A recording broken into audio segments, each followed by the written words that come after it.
Bienvenue dans les récits extraordinaires de Pierre Bellemare. Un podcast issu des archives d'Europe 1. 20 ans à peine se sont écoulés, chers amis, depuis le procès qui a mis fin à ce dossier. Nous avons voulu ménager les mémoires en changeant les noms, les lieux et les professions. Mais pour nous, cela n'a pas d'importance. Les personnages sont authentiques, les caractères aussi, et aussi la conclusion que nous a inspiré justement ce délai de 20 ans.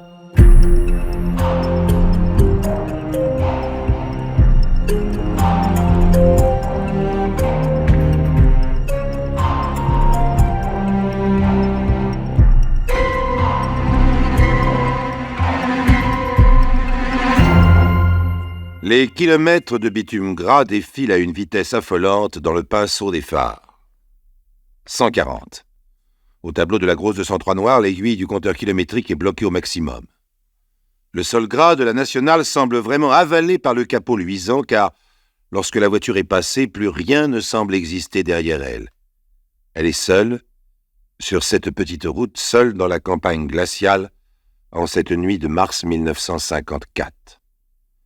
Le conducteur prend des risques insensés, et même dans les virages qui surgissent de temps à autre, il ne ralentit pas. Les pneus hurlent sur la chaussée humide et à chaque fois, l'arrière du gros break chasse et couche les herbes du bas-côté. À l'intérieur de la voiture folle, il y a 2 personnes et un grand faitout de soupe. Oui, et une grande casserole de soupe pour les chiens. Le conducteur et sa passagère, tous deux les dents serrées, lancent ici et là un mot, une phrase brève et rageuse. On sent entre ces 2 êtres tellement de choses, tellement de choses complexes. D'abord, leur attitude et leurs paroles trahissent une haine féroce. Mais si l'on y prête attention, on comprend qu'une telle haine ne peut surgir entre 2 individus que si elle prend racine sur des années et des années de souvenirs communs. Des souvenirs, il y en a, croyez-moi, entre ces 2-là.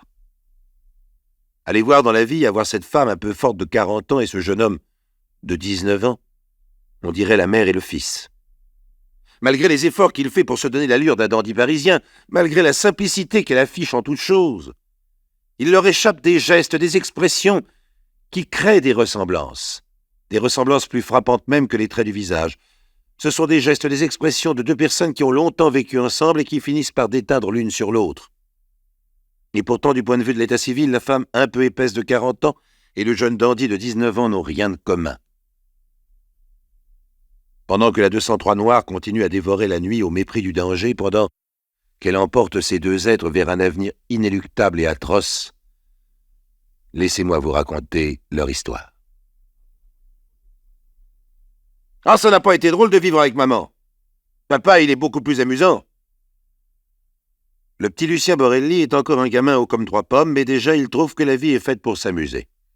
Lorsque ses parents se sont séparés, il avait été décidé qu'il vivrait avec sa maman. Mais ça n'était pas très gai. Il semblait que pour elle, bien qu'elle ne soit pas très âgée, la vie soit une sorte de retraite. Les jours passés dans la grisaille, elle rentrait chaque soir de son petit emploi à caractère social dans une mairie de province. On dînait silencieusement dans la salle à manger étriquée. Les seules remarques concernaient les ongles propres, jamais assez propres, la bonne tenue du couteau et de la fourchette, le brossage des dents et la prière du soir. Alors Lucien, le gamin haut comme 3 pommes, a commencé son petit travail, une parole ici, une suggestion là, et il a fini par obtenir ce qu'il voulait, venir vivre avec son père. Ah, là, c'était quand même autre chose. Ah, la crème des hommes, monsieur Eugène Borelli. Il était très accaparé par son travail. Un travail qui marchait bien, d'ailleurs. Les cuves à brasser, bord. Pour Eugène et bord pour Borelli, bien sûr. C'est un peu une spécialité, c'est une partie de l'équipement des fromageries. On y brasse la pâte à fromage. Et ça marche. Ça marche même très bien. En plus de cela, à une 20aine de kilomètres de la maison, il y a l'élevage, plusieurs centaines de poules pondeuses, surveillées par 2 gros chiens. Inutile de dire donc que M. Eugène Borelli est un homme occupé. Mais tous les instants qu'il arrive à distraire à son travail, il les consacre maintenant au petit Lucien. On joue, on apprend la menuiserie, et puis on dîne ensemble en se racontant des histoires toutes bêtes qui font rire. Et si de temps à autre, un coude s'égare sur la table, eh bien, papa laisse faire. Papa Borelli estime avec indulgence que Lucien a bien le temps d'être brimé par l'existence. Et puis un jour, le petit Lucien remarque quelque chose. Il y a une 3e personne à table. Et ça fait plusieurs fois de suite. Il la connaît bien, elle est gentille. C'est la secrétaire de papa, elle s'appelle Anne Luce Schmidt. C'est une robuste Alsacienne au visage avenant. Dis papa, pourquoi ta secrétaire elle est restée avec nous ce soir? Eh bien, pour dîner. Oui, mais pourquoi elle n'est pas rentrée chez elle? Écoute, mon petit Lucien, son appartement est à Paris. C'est loin, Paris. Alors, quand elle a travaillé tard, elle est fatiguée.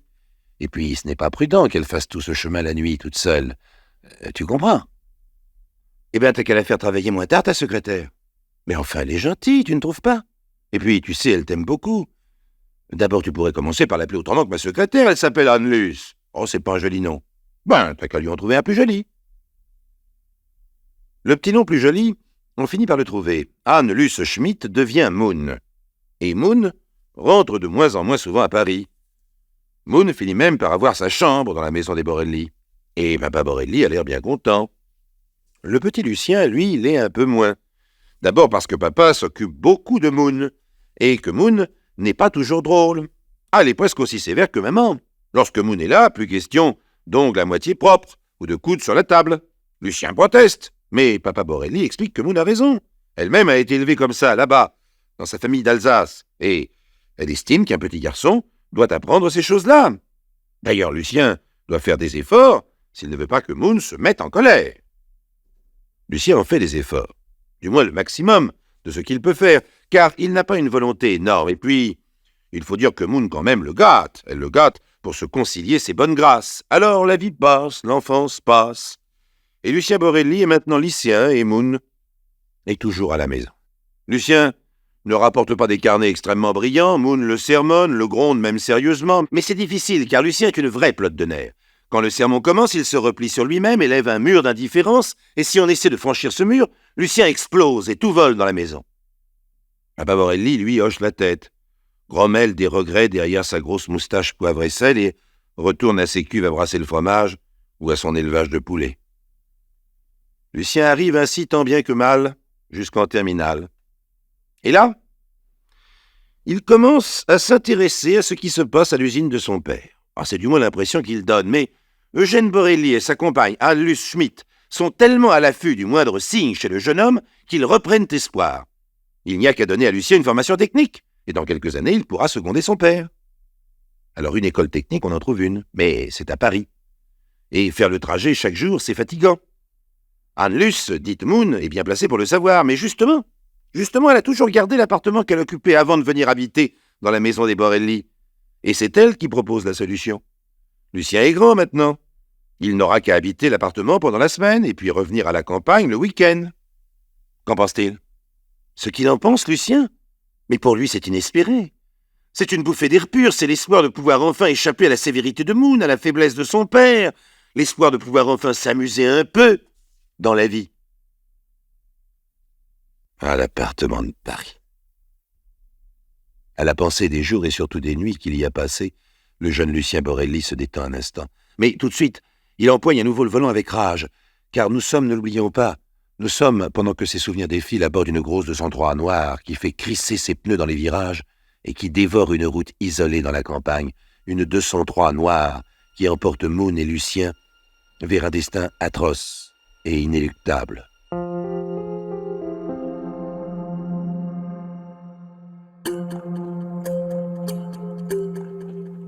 Compteur bloqué à 140, la grosse 203 noire emporte vers leur destin Moon et Lucien. Lucien qui repense à la joyeuse vie dans l'appartement prêté par Moon à Paris. C'est peut-être finalement cet appartement qui est à l'origine de tout. Lucien est un joyeux de rire.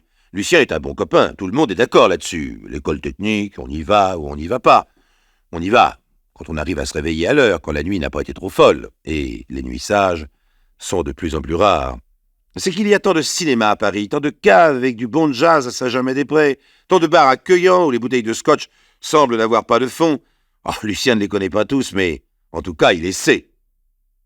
Lucien traîne derrière lui une cour de copains empressés à profiter de ses largesses. Et l'argent file à une vitesse affolante. C'est qu'il en faut de l'argent pour les copains. Les petites amies des copains. Tout ce petit monde se retrouve dans l'appartement de Moon, où l'on mène joyeuse vie jusqu'à l'aube. L'argent file. Et papa Borelli paie encore. Il donne l'argent gagné avec les cuves à brasser bord et l'élevage de poules couveuses. Et Moon n'est pas d'accord. Aujourd'hui, dimanche, elle a décidé de mettre un point final à cette descente en flèche sur la pente savonneuse de la vie trop facile. Papa Borelli est parti vers le Cantal faire la tournée de ses clients. C'est Lucien qui l'a mis au train en fin d'après-midi. Ce soir, comme 2 fois la semaine, on a chargé, dans le break, la grosse marmite de pâté pour les chiens qui gardent l'élevage. Moon a passé sa vieille blouse bleue et son chandail élimé trop large. Lucien s'est mis au volant, tiré à 4 épingles comme toujours. En route pour les 20 kilomètres qui les séparent de l'élevage. La route a commencé doucement et Moon s'est mise à parler. Elle a parlé des voisins à Paris, qui se sont plaints du bruit dans l'appartement chaque nuit. Il faut que cela cesse, sinon elle reprendra les clés. Elle a parlé des dépenses somptuaires de Lucien. C'est terminé maintenant. Elle a convaincu Papa Borelli de fermer les cordons de la bourse. Et puis, les fréquentations de Lucien aussi. Ça ne va pas du tout. Il y a les filles, n'est-ce pas? Eh bien oui, il y en a des filles. Lucien en parle avec hargne, avec défi. Il parle de cette femme mariée qui vient le voir dès que son mari a le dos tourné. Il parle de l'autre, celle qui a 32 ans, qui est tellement sensuelle. Alors Moon ne se contrôle plus. Elle grogne comme une tigresse, elle tord sa blouse, elle griffe le siège de la voiture. Alors Lucien commence à comprendre vaguement ce revirement qu'il a senti chez Moon depuis quelques mois, cette tendresse différente qu'il a confusément ressentie chez Moon depuis qu'il est un homme. Il n'est pas très intelligent, Lucien, mais il en comprend assez pour sortir quelques paroles méchantes, puisqu'il sait qu'il va toucher le point sensible. Moon est blessée au plus profond d'elle-même. Elle se voit avec ses 40 ans, sa taille devenue épaisse, sa vieille blouse et son chandail, à côté de ce dandy, de ce grand gosse difficile, qu'elle ne sait plus comment aimer. Et puis, elle voit la route qui défile maintenant à 140 à l'heure sous la voiture éperonnée par la rage de Lucien. Lucien qui lance entre ses dents. « Et de quel droit tu me donnerais des ordres? Tu n'es même pas ma mère !» La gifle est partie, forte, précise, avant que Moon ne se rende même compte de ce qu'elle fait. La voiture traverse la route, frôle le côté gauche. Lucien redresse, la 203 tangue. Il touche sa joue en feu et son bras repart, poing fermé. Cruellement, il frappe en regardant la route, il frappe au visage, au ventre, à la poitrine. Moon se plie en deux, crie, s'accroche à Lucien. La voiture fait une embardée, freine sur 100 mètres et s'immobilise entre 2 arbres. Déjà, Lucien est retourné sur son siège et il frappe encore. Il descend de la voiture, tire Moon qui se débat comme elle peut sur l'herbe humide. Lucien est derrière elle. Une terrible prise de judo. Moon, la gorge coincée, étouffe et s'immobilise, évanoui. Lucien va à la voiture, saisit le démonte-pneus, retourne vers Moon allongé dans l'herbe et il cogne. Il cogne à la tête 2 fois, 10 fois, il ne sait plus. Tout est fini. Moon est morte. Horrible à voir dans la lumière des phares. Lucien passe une main sur son front. Que faire maintenant? S'il l'a laissé là. On pourrait croire un accident. Un chauffard qui aurait pris la fuite. Oh puis non, c'est idiot. Pourquoi serait-elle venue là toute seule? Alors Lucien empoigne le corps lourd, comme il n'aurait jamais cru, et il le glisse derrière la banquette de la 203, à côté de la pâtée des chiens. Il essuie le démonte-pneu dans l'herbe et se remet en route vers la maison Borelli. Tout en fumant une cigarette, il réfléchit à tous les détails et prend sa décision. Arrivé à la maison, il monte à la chambre de Moon. Il jette pêle-mêle quelques robes dans une valise et il ajoute les bijoux, l'argent qu'elle garde dans l'armoire et des valeurs. La bonne est dans la cuisine. « Je conduis Mademoiselle Schmitt chez elle, à Paris », crie Lucien. Et il va à Paris. Il gare la 203 dans une rue tranquille, près de chez son ami Jean-François Marty. La maman de Jean-François le reçoit et le laisse entrer dans la chambre de son fils. Elle referme la porte. « J'ai un cadavre sur les reins », annonce d'emblée Lucien. Dans les films que les jeunes gens ont vus, les héros sont impassibles. Jean-François tente d'allumer impassiblement une cigarette, mais l'allumette tremble. « Qui » demande-t-il sobrement. Sobrement comme dans les films. « Anne Luce. » Merde. Jean-François a laissé tomber sa cigarette. « Faut prévenir Renaud » finit-il par suggérer. Renaud Dubreuil, le 3e dandy, l'inséparable, habite au-dessus. Les voilà tous les 3 dans la chambre. Faut s'en débarrasser, fait Renaud. On peut pas la garder. Un cadavre, ça sent mauvais, hasarde Jean-François. On va la flanquer dans la Marne. Je connais un coin discret. C'est Lucien qui a repris en main la direction des opérations. D'ailleurs, il fait entrevoir à ses amis les bijoux et l'argent. Si les copains se montrent à la hauteur, ils auront leur part. Dans les films, ils ont vu que l'on enroulait les cadavres dans une bâche. Au passage, on chipe la bâche qui recouvre le scooter du frère de Renaud. On trouve une corde et du fil de fer.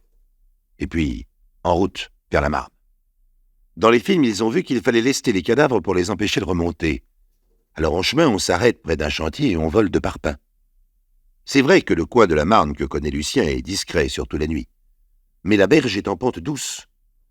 On a emballé soigneusement le corps de la pauvre Moon dans la barge du scooter. On a fixé les parpaings avec le fil de fer, mais il faudrait la mettre au milieu du fleuve. Ah, il y a bien une barque, mais elle est pleine d'eau. Alors on retrousse les pantalons des beaux costumes et on écope avec la casserole. Oui, celle de la pâtée des chiens. La barque flotte à peu près. « On y va ?» demande Renaud. « J'ai pas nagé, dit Lucien. Et il reste sur la rive pendant que ses deux amis transportent le corps de Moon. Après tout, il va les payer. Ils n'ont qu'à travailler un peu. » Un gros plouf, quelques ronds dans l'eau, une barque qui coule à moitié en revenant vers la rive.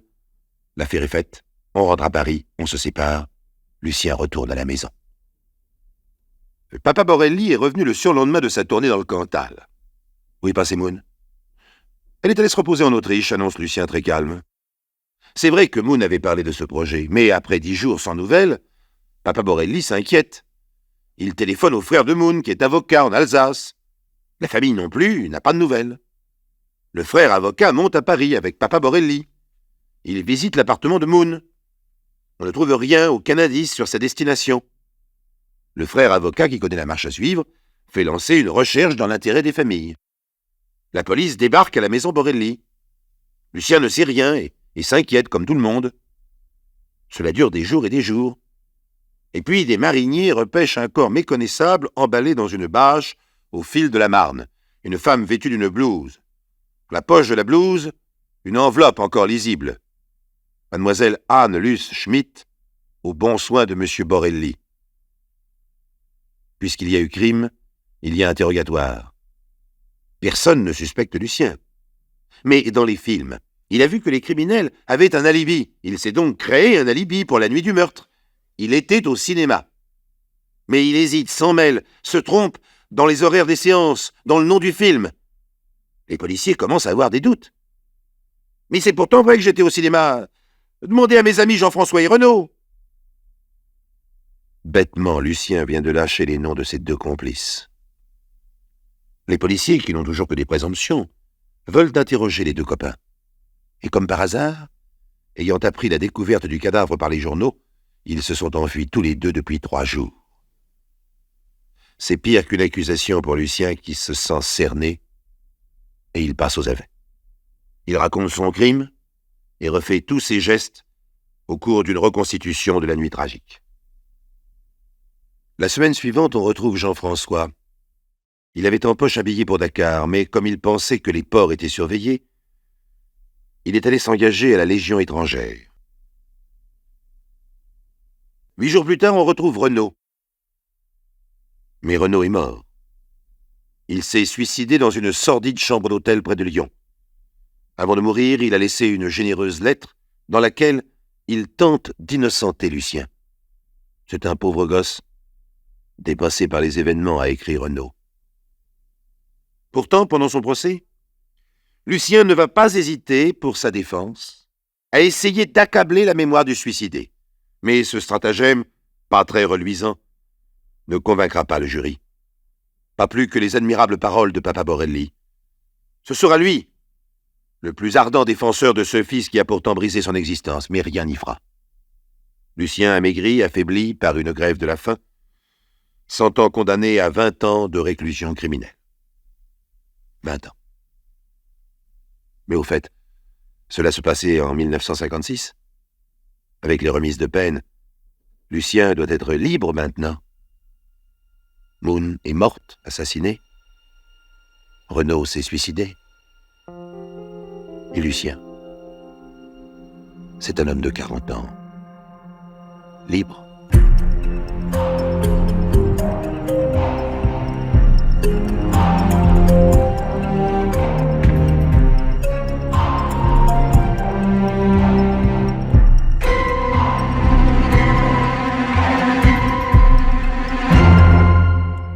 Vous venez d'écouter Les récits extraordinaires de Pierre Bellemare, un podcast issu des archives d'Europe 1 et produit par Europe 1 Studio. Réalisation et composition musicale, Julien Tarot. Production, Sébastien Guyot. Patrimoine sonore, Sylvaine Denis, Laetitia Casanova, Antoine Reclus. Remerciements à Roselyne Bellemare. Les récits extraordinaires sont disponibles sur le site et l'appli Europe 1. Écoutez aussi le prochain épisode en vous abonnant gratuitement sur votre plateforme d'écoute préférée.